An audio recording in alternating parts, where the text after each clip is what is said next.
saya kira ini kan terkait pembinaan lagi kalau saya lihat ya. Dan mungkin banyak orang yang ini kan harus pakai sertifikasi, mereka harus begitu kan. Iya betul. Sertifikasi ini kan juga mahal juga. SKA. Ya. Nah ini mungkin pemerintah juga sudah memikirkan itu, artinya supaya jangan ada lagi, kalau perlu jangan ada pungutan untuk sertifikasi tilang seperti Ya, itu. mungkin juga. Karena orang juga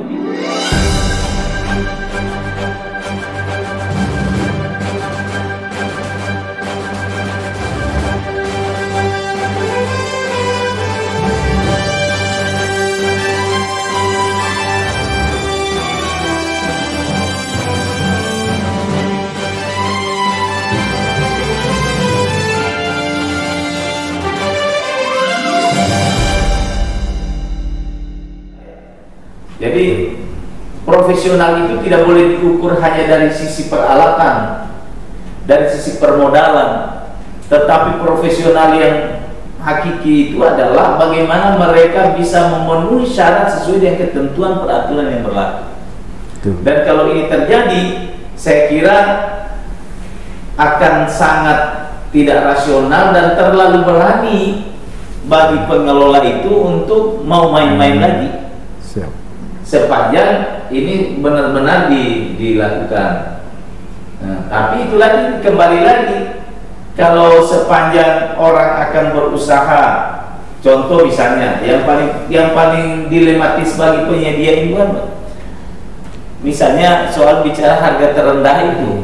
Iya. Ya, kalau saya misalnya banting harga, terus yang lainnya itu misalnya sudah melakukan sesuai dengan ketentuan, saya menangkan ini yang sesuai dengan kewajaran ya, karena ada orang banting harga tidak wajar. Ya. Kita lagi berkira bahwa ini kan harga tidak wajar. Tapi dalam misalnya kalau ini diproses oleh aparat hukum, ini bisa menjadi pintu masuk. Ada indikasi, ada mens rea di sini bahwa kenapa itu kan ini uang negara, kenapa tidak ambil penawar yang terendah? Berarti ada apa saudara memenangkan misalnya dari 10, kenapa ambil penawar yang ke 7 misalnya, atau ke 8 yang lebih tinggi, kenapa tidak ambil yang nomor yang paling rendah? Nah, konteknya itu Pak, memang kalau di Kementerian PUPR, kalau yang di bawah 80%, karena yang punya paket kawan-kawan di UNOR, mereka yang tahu. Ini sebenarnya cabenya 5 gram, ini sausnya, gulanya 2 sendok. Yang tahu mereka, dia yang punya paket. Maka ketika di bawah bantingan di bawah 80%, tim teknis mereka yang memverifikasi ini cocok apa tidak ini, sesuai, wajar atau tidak, mereka lah yang memutuskan Bapak. Nah, konteks ini Bapak sebagai legislasi untuk menciptakan lingkungan yang kondusif tadi, selain itu apa Pak yang bisa disampaikan ke kawan-kawan penyedia di sana? Jadi kan memenahi ini hanya ada 2 pintu. Pintu pertama, regulasi itu harus direvisi. Yang kedua, penyedia itu harus berusaha terus-menerus dari waktu ke waktu semakin profesional. Profesional sekali lagi saya garis bawahi, bukan sekedar finansial, bukan sekedar peralatan, tetapi terus mengedukasi diri untuk terus update terhadap seluruh ketentuan peraturan perundang-undangan yang setiap hari bisa berubah. Nah, jadi sama-sama belajar ceritanya ini.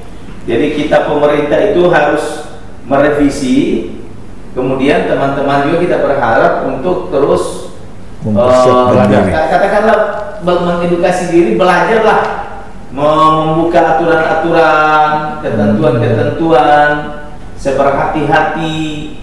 Ya, saya kira begitu. Dan yang namanya profesional ya harus profesional. Tidak boleh main berharap lagi bilang saya bisa dibantu oleh siapa. Betul, Pak. Yang bisa membantu itu adalah seluruh proses itu bisa dilakukan secara terbuka. Saya melihat begini, sebenarnya sudah ada itikat baik kita semua sudah. Karena kalau misalnya contoh misalnya Pak Kepala Balai dengan terus membuka informasi seperti ini, saya kira ini sudah langkah bagus sehingga dengan demikian kita tidak lagi tertutup. Anggapan orang kan ini kan balai pelelangan ini kan tertutup. Tidak mau. Tapi kalau ini buktinya bisa mau membuka informasi, mau diskusi, siapa saja diundang mau datang, silahkan datang di sini kita jelaskan, kan seperti itu. Jadi ini salah satu bentuk, saya kira kita dari sisi pemerintah sudah luar biasa juga keterbukaan. Tapi yang paling penting itu bahwa payung hukumnya harus jelas, karena itu berhubungan dengan persoalan hukum. Betul. Dari payung hukum yang tertinggi itu undang-undang. Nah, draft undang-undang pengadaan barang dan jasa tadi, Pak, mungkin sudah yang lead sektornya di LKPP, mungkin nanti Bapak di DPR sana mendorong untuk merumuskan, bisa jadi dalam hal kolaborasi antara yang profesional tadi ke amatir, dibatasi. Kalau perlu di state di dalam undang-undang itu 20%. Ini konteksnya kawan-kawan di perumahan juga mungkin di lapangannya agak susah juga, sama di Cipta Karya juga agak susah juga terkait pelaksanaannya, karena asumsi mereka tadi yang menurut Bapak seolah tertutup informasi, padahal kita tidak menutup informasi, kita membuka informasi, tapi karena informasinya mereka jarang mengakses sehingga salah komunikasi jadinya, Pak, dan dimanfaatkan orang. Nah, mungkin Pak, contoh misalnya, saya kemarin dilapor, misalnya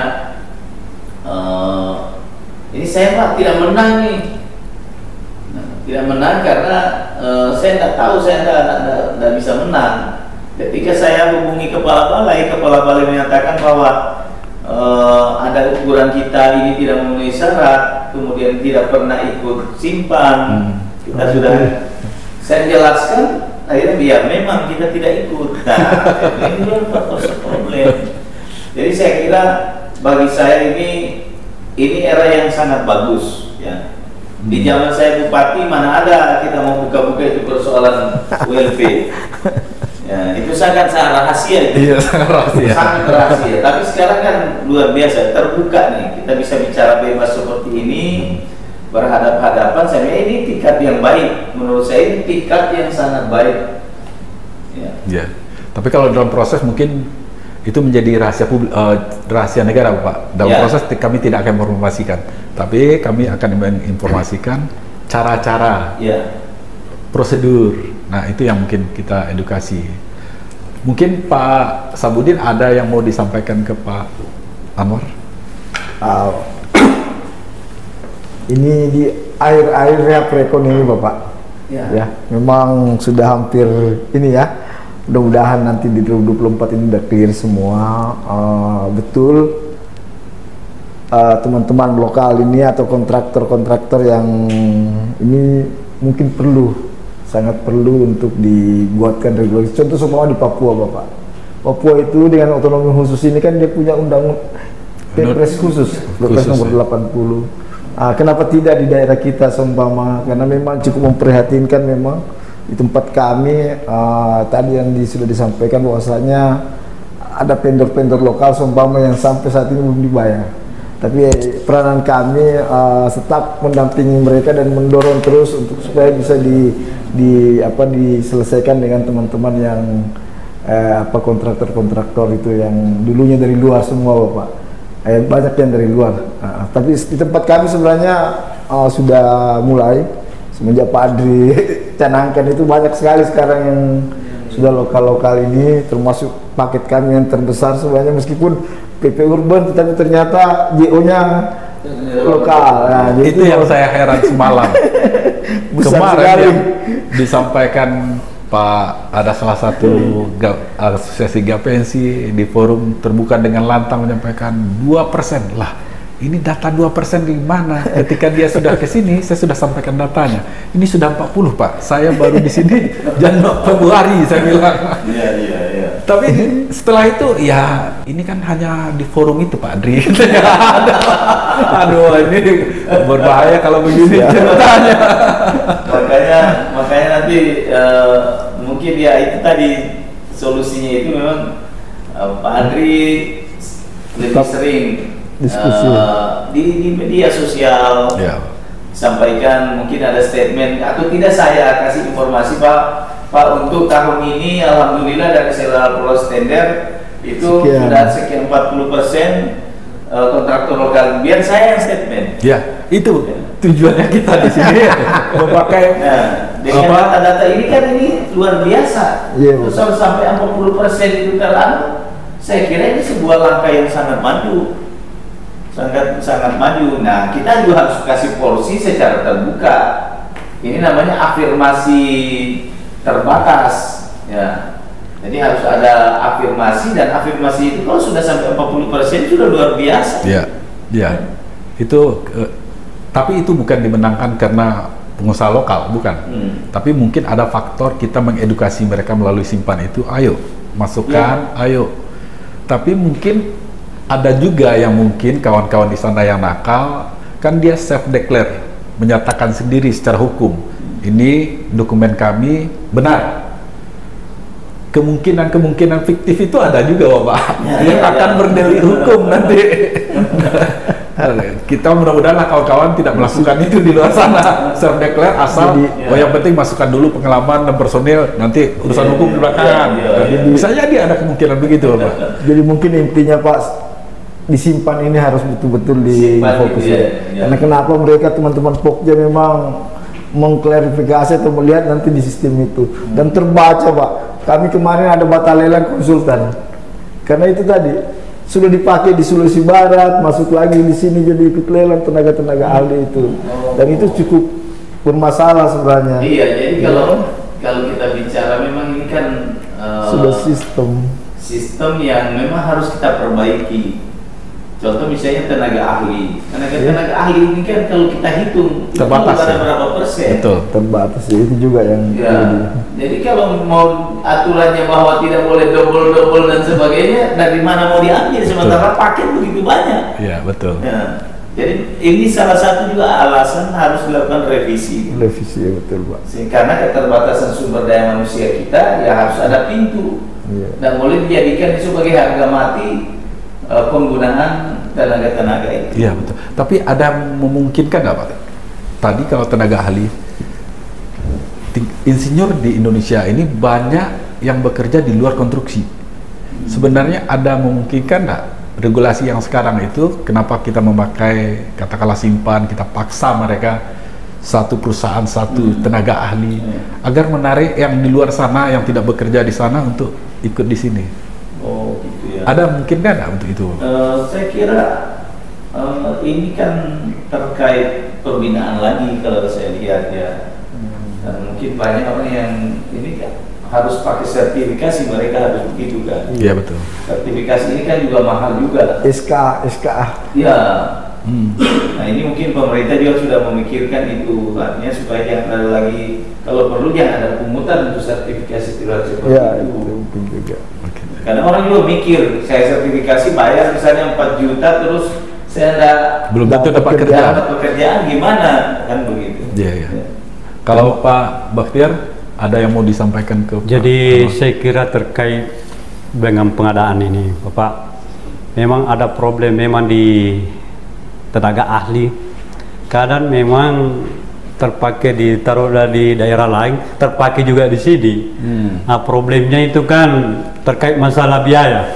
Kadang teman-teman mengeluh ke saya, ini kan tergantung dari biaya kita, di mana kita mau ambil dana untuk bayar sertifikasi. Jadi saya pikir mumpung ada Bapak di sini Komisi 5 selaku mitra kerja dari Kementerian PU, supaya bisa mendorong bagaimana teman-teman yang memang sarjana-sarjana teknik yang butuh sertifikasi digratiskan. Iya betul Bapak. Nah itu kendalanya sekarang Bapak. Dan kalau yang tenaga terapi sudah ya Pak ya? Ya, tenaga terapi gratis. Ya, ada kan SKT itu alumni STM, sederajat SLA. Nah itu yang terutama sekarang. Saya kira di samping juga karena persaingan secara secara baik, istilahnya tidak sehat maupun tidak sehat sekarang, makanya banyak sertifikasi yang abal-abal yang dipalsu. Kadang sudah terkontrak bahwa belum cukup 1 minggu terkontraknya Bapak, langsung mau mengundurkan diri tenaga ahlinya. Masuk lagi yang orang baru. Jadi itu problem Bapak. Jadi kita sebagai unur biasa langsung mau putus kontrak. Karena ini kan tidak sesuai perjanjian tenaga ahlimu. Nah itu salah satu problem juga Pak. Mereka kalau yang misalnya mau bayar lebih dari itu pasti dia sedikit lagi. Begitu. Berkaitan dengan perut lagi. Karena kan terbatasan itu yang saya kira ini bahan evaluasi yang sangat luar biasa. Saya juga terima kasih banyak sekali hal yang saya bisa dengar dari diskusi kita sore ini dari bapak-bapak kepala balai. Ternyata begitu rumit ya. Rumit persoalan proses pengadaan barang dan jasa ini bukan hanya dari satu pihak, tetapi ini dari hulu ke hilir yang harus kita benahi bersama-sama.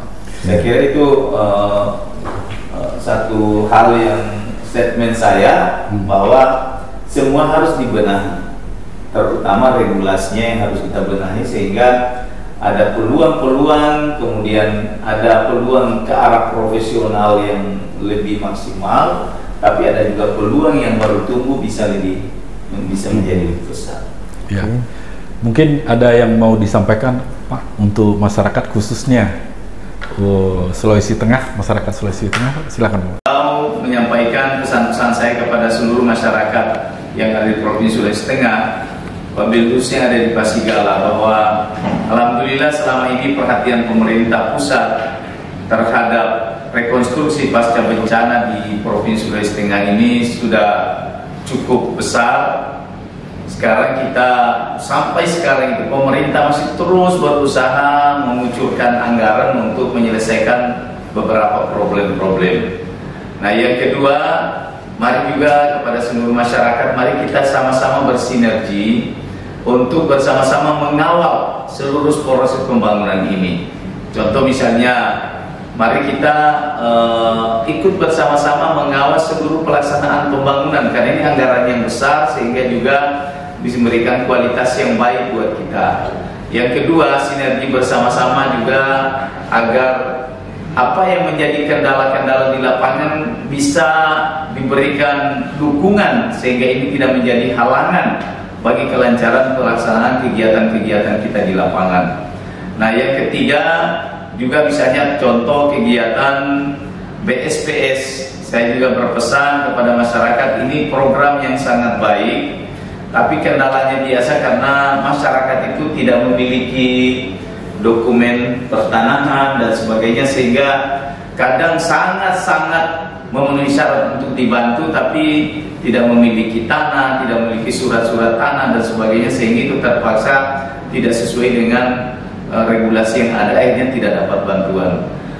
Harapan saya, mari kita berpartisipasi bersama-sama, kita mendorong bersama-sama pada pemerintah daerah juga. Saya berharap untuk terus bersinergi memusatkan perhatian kita dalam hal rekonstruksi pasca bencana ini.